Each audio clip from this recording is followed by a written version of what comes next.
Hi everyone, welcome back to our YouTube channel Kish with creations.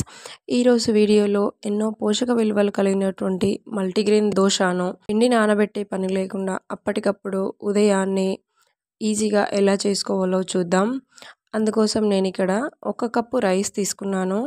1 cup రైస్కి 1/2 cup శనగపప్పు, తర్వాత ఒక 1/2 cup కందిపప్పు మరియు 1/2 కప్పు పెసరపప్పు మరియు ఒక 1/2 కప్పు మినపప్పు తీసుకున్నాను. మనం తీసుకున్న ఈ పప్పులన్నీ ఒక బౌల్లోకి తీసుకోవాలి. తర్వాత 1 స్పూన్ మెంతులు కూడా వేసాను. మనం ఇవన్నీ వేసిన తర్వాత ఒక 2 సార్లు నీళ్లు పోసి శుభ్రంగా కడిగి పెట్టుకోవాలి. ఇలా కడిగినటువంటి ఈ పప్పులన్నింటినీ నేను ఇక్కడ ఒక రాత్రంతా నానబెడుతున్నాను. ఇందులోకి మనం సరిపడంత వాటర్ వేసుకొని ఒక రాత్రంతా నానబెడుతున్నాను. తర్వాత ఇక్కడ నెక్స్ట్ డే మార్నింగ్ ఇవి ఎంత నానిపోయిన ఈ పప్పులన్నింటినీ తీసుకొని మనం ఇలా మిక్సీ పట్టుకోవాలి. ఈ మిక్సీ పట్టుకున్నటువంటి ఈ పిండిని ఇక్కడ బౌల్లో వేసుకుంటున్నాను. ఈ పిండిని మీరు కావాలంటే నైట్ చేసుకోవాలి దోశ అనుకుంటే మార్నింగ్ నానబెట్టి అప్పటికప్పుడు ఈజీగా నైట్ దోశ చేసుకోవచ్చు. లేదు మార్నింగ్ చేసుకోవాలి అనుకుంటే ఈవినింగ్ నానబెట్టి మనం మార్నింగ్ అప్పటికప్పుడు మిక్సీ పట్టి ఈజీగా పిండి నానబెట్టే పని లేకుండా మిక్సీ పట్టుకొని చేసుకోవచ్చు. ఈ మిక్సీ పట్టిన పిండిలోకి నేను ఇక్కడ 1 స్పూన్ సాల్ట్ వేస్తున్నాను. ఇందులోకి సాల్ట్ వేసి మనకు ఈ దోశ పిండి ఎలా అయితే కావాలో అలా మనం తయారు చేసుకోవాలి.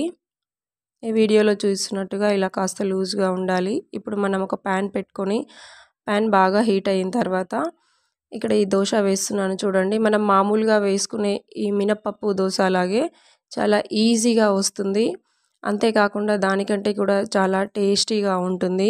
చూస్తున్నారు కదా చాలా ఈజీగా ఎలా వస్తుందో దోశ అనేది. ఇంట్లో వాళ్ళకి చిన్న పిల్లలకి కూడా మంచి హెల్దీ ఫుడ్ తయారు చేయాలి అనుకుంటే, ఉదయాన్నే ఒక మంచి బ్రేక్ఫాస్ట్ ఇవ్వాలి అనుకుంటే చాలా బాగా పిల్లలకి పెట్టొచ్చు ఈ మల్టీగ్రెయిన్ దోశని. ఇందులోకి మనం పల్లి చట్నీ ఎలా చేయాలో చూద్దాం. అందుకు మనం చట్నీకి సరిపడా ఇక్కడ పల్లీలు తీసుకుంటున్నాను. వీటిని స్టవ్ లో ఫ్లేమ్లో పెట్టుకొని మాడిపోకుండా చిన్న మంట మీదే బాగా ఈ పల్లీలు వేగేంత వరకు ఇలా కలుపుకుంటూ వేయించుకోవాలి.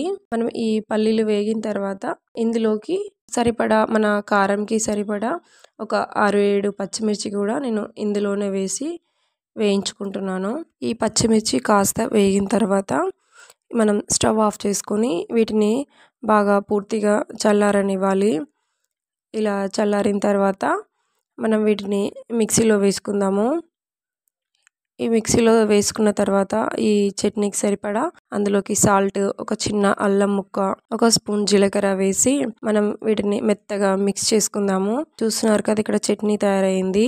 ఇందులోకి పోపు వేసుకోవడానికి 1 స్పూన్ ఆయిల్ వేసి 1 స్పూన్ జీలకర్ర, ఆవాలు, తర్వాత వీటిలోకి కొంచెం 2-3 ఎండుమిర్చి వేసి మనం ఈ చట్నీలోకి తాలింపు వేసుకుందాము.